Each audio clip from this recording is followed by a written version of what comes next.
Hi, I'm Carlos Marin, author of the bestseller, The Ultimate Success Formula, and founder of the Unlimited Success Academy. And welcome to another episode of Your Unlimited Life, a show dedicated to teaching you how to achieve everything that you desire in life. And today, we've got a really interesting and impacting show. Today, I'm going to teach you how to literally know what the people around you are thinking, including even new people that you just met. So, would that be a valuable thing, to be able to read other people's minds? I learned how to do this pretty much by accident. I mean, in the process of trying to understand why I thought the way I thought, right? And then once I dominated a little bit of my thinking and started teaching these principles to other people in my business and producing great results, but seeing that some people took it and just did phenomenal, and then other people, it seemed like it went right over their head. I started trying to figure out why other people thought the way they thought. And in the process, I learned this principle. So if you've been following our series, you've heard me say many times that the law of life is the law of belief.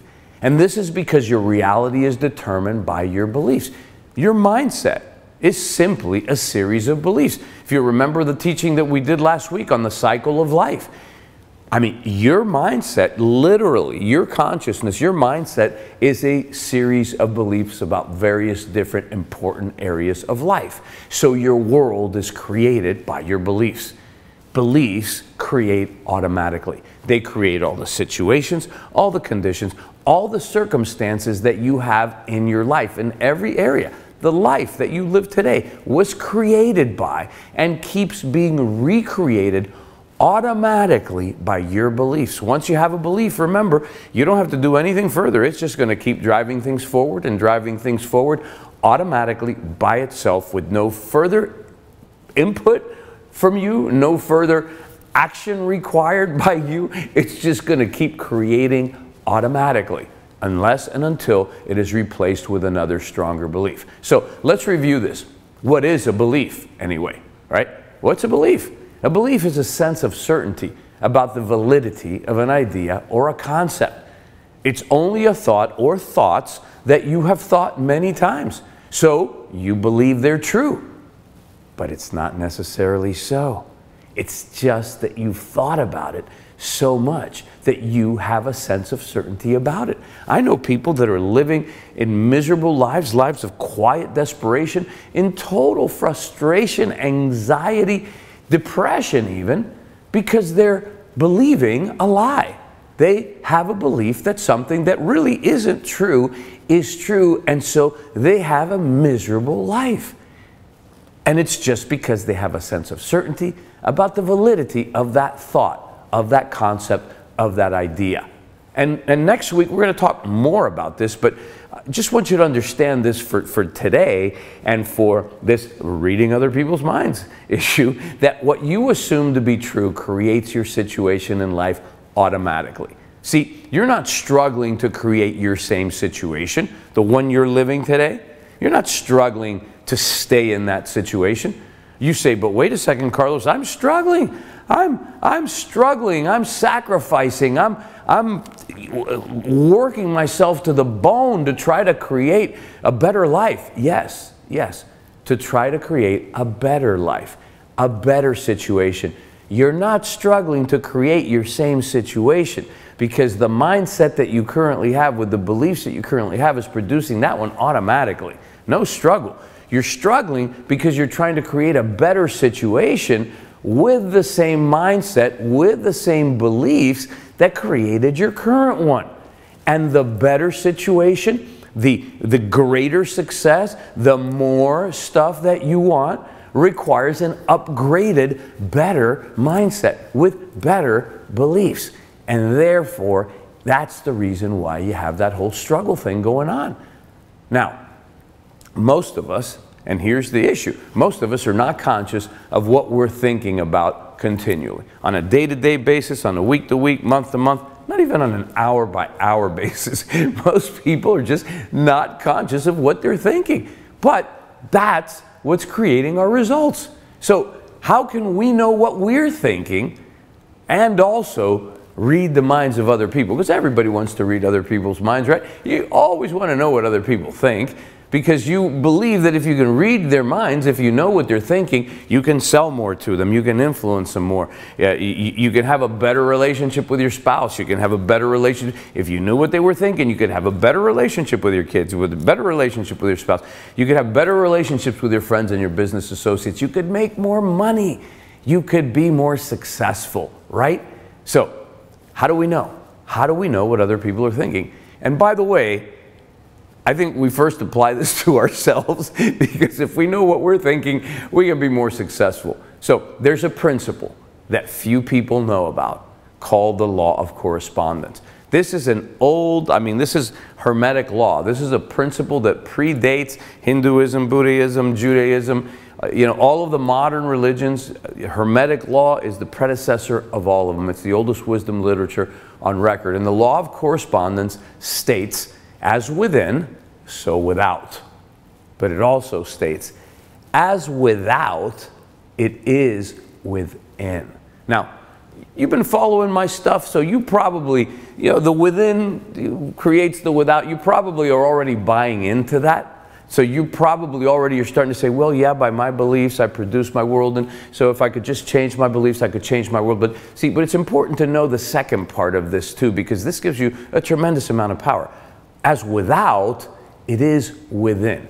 And what that means is that my results, your results, all of our results are effects, right? Because results are effects. They're external materializations. So all of our effects, our results, are the perfect correspondence of what I believe in my own mind. The system of beliefs that I have in my consciousness, right? All my results are the perfect correspondence of what I believe in my mind. It never fails, ever. Never fails. Not 1 in 10, not 1 in 100, not 1 in 1,000, not 1 in 100,000, not 1 in a million, not 1 in a billion, not 1 in a trillion. It never fails, ever, ever, ever, ever, ever. It is law. Absolute, universal law. It never, ever, ever fails. So the beauty of this law is that by the results that someone is producing, you know what they're thinking in that area. Never fails. Absolutely ever. Now, I learned this principle the hard way. The hard way. You probably know a little bit about my story. Leaving Cuba, we lost everything, all the family wealth that my grandfather had created, and we came to the United States. We went to Spain first with one suitcase and a $1,000 bill my father had smuggled into his shoe. And then a year and a half later, we came to the United States, and they struggled and they worked hard. And my parents said that you can work hard, you can struggle, you can sacrifice to become rich, and they can take it all away overnight. You can lose it overnight, right? And they taught me love is more important than money. Don't just put all your faith in wealth and riches, because you can lose it overnight. And so that became part of my mindset, aside from the fact that I did live leaving Cuba. I might have been 4 leaving Cuba and almost 6 when we came from Spain. But I might have not understood what was going on, but I felt what was going on. So all of that fear of loss, all of that fear of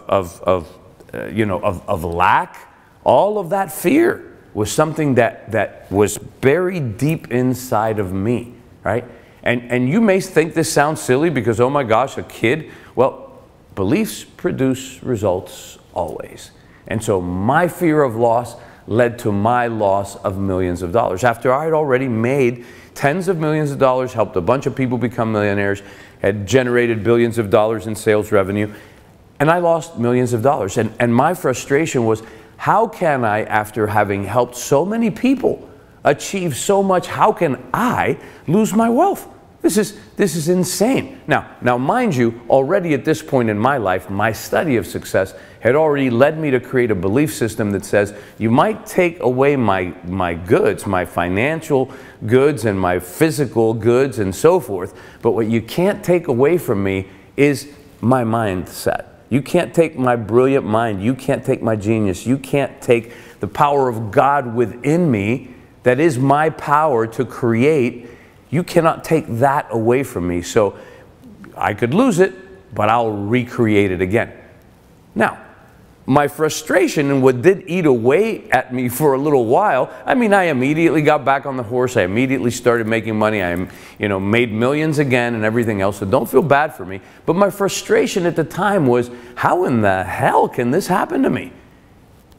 The blessing was that questioning is what led to my discovery. This is what led me into deeper study of universal law. This is what led me to the formula, to creating the ultimate success formula, which is, by the way, the most complete formula in the world ever devised, because I didn't devise it. I mean, it's just the study of universal principle, studying how all successful superachievers succeed. Everyone has used it, consciously or unconsciously. And this loss was the blessing that led me to go from, a shallow little 4-step formula that I had learned before into expanding this to an 8-step with 2 more additional optional steps, really a 10-step prescription for getting anything that you want. And this law that I'm going to talk to you about here today, which has allowed me to produce fantastic results that way more than exceed anything that I lost. Because this, I mean, aside from making millions again, this law taught me how to think and what to do to create a phenomenal relationship with my soulmate, with my wife, phenomenal relationships with my kids. I mean, this taught me how to think, how to produce my ideal body. At age 57 today, I'm in better shape than I was in my 20s. So this, and emotionally, I mean, I think back 10 years ago, 20 years ago, 30 years ago, how I thought.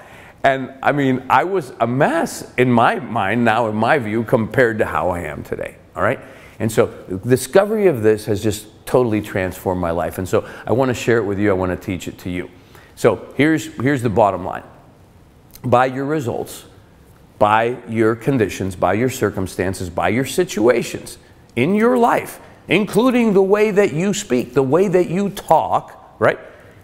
You know the mindset. See, I know what you're thinking. I know your mindset, your thoughts, and your beliefs underlying it based upon the results that you have in your life. It never fails.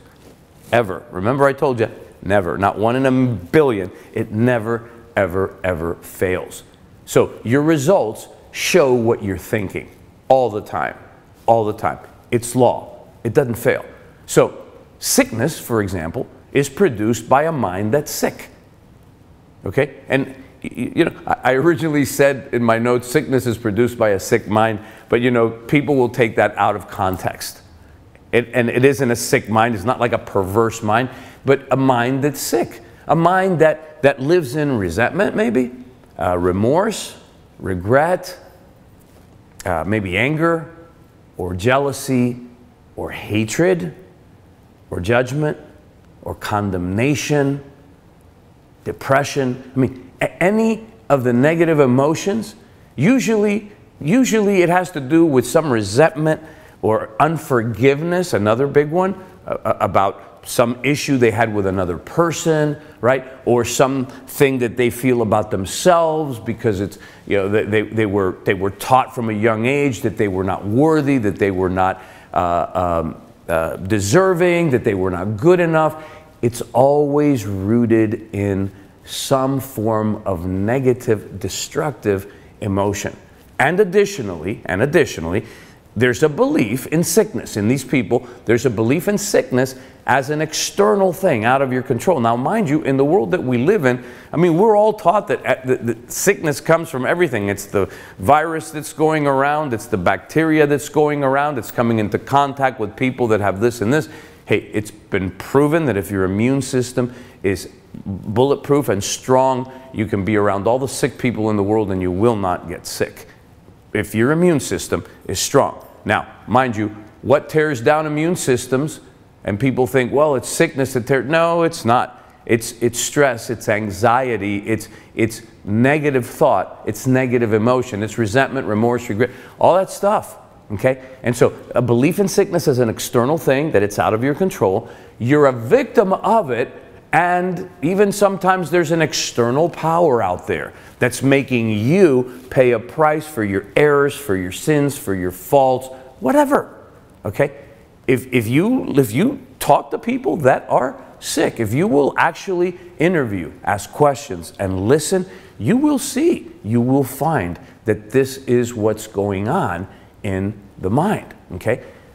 By the same token, if you look at people that are suffering poverty, extreme lack, loss, this is a mindset with beliefs that support these results. In other words, fear of loss, fear of lack, a fear of living in poverty, a belief that others want to take away what's yours, a belief that financial matters are outside of your control, a belief that you're a victim of external forces that are looking to extract a price for your past. Again, your errors, your sins, your mistakes, your faults, right?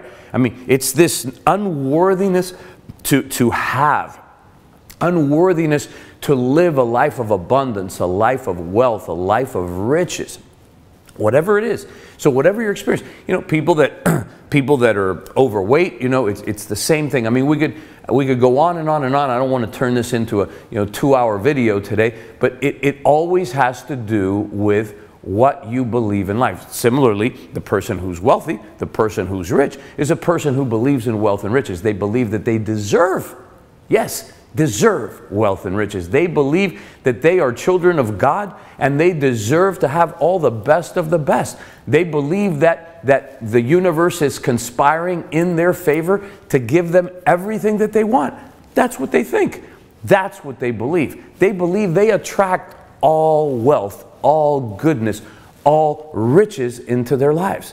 That's what they believe. The person who is a success, they believe in success. They believe if it's going to be, it's up to me. They believe I can do anything. I can create success. I can create wealth. I can create the results that I want in my life. They are self-confident. They believe in themselves. They believe that the more value they create in other people's lives, the more value, the more that they receive in their lives, and success and wealth. See, it never fails. Ladies and gentlemen, it never fails.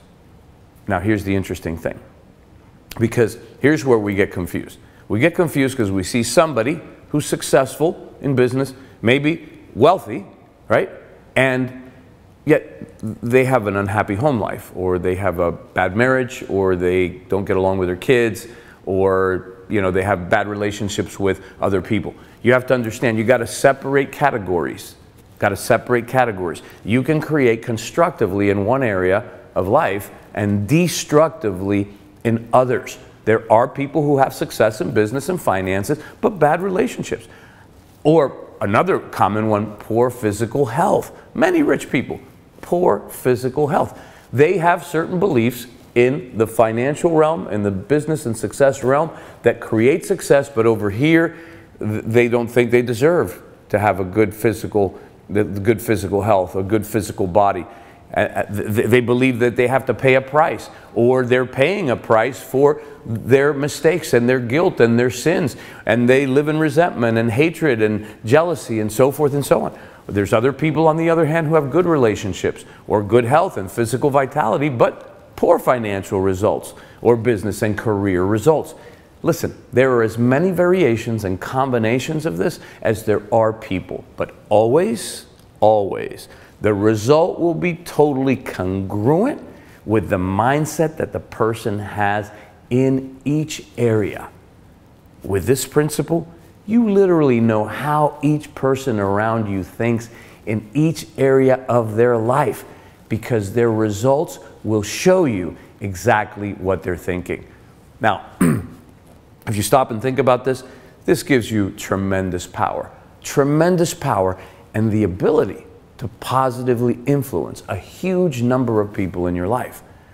The important thing, hey, use this power for good. Don't fall into judgment or condemnation of others. Don't be like the Pharisees and the Sadducees that, I'm so, thank you God that I'm not like them peons over there. Don't fall into that crap, okay? Always use this knowledge to help the people in your life and those who cross your path improve their lives. Use it for good. This gives you tremendous power. It gives you tremendous power to improve your relationships with your loved ones, with your spouse, with your children, with your friends, with your business associates. Yes, it does give you tremendous power to do more business, to have more success, to make more money. But you do it by taking advantage of other people, knowing this important, powerful stuff. You use this to help others have a better life. Remember, the more you give, the more you get. The more people you help succeed, the more you will succeed. The more value you create in this world, the more money that you will make. Use it for positive influence. Use it for good. And share this program. Share this program with everyone that you love. Next week, we'll talk some more. We'll take you on another path that will add to this and just really, really expand your thinking, expand your life, and allow you to control your own mind. So go ahead and share this program with everyone that you love and join me on my mission of empowering millions of people to know their inner power, their greatness, to be free and live their ideal life. So until next week, God bless and live your unlimited life.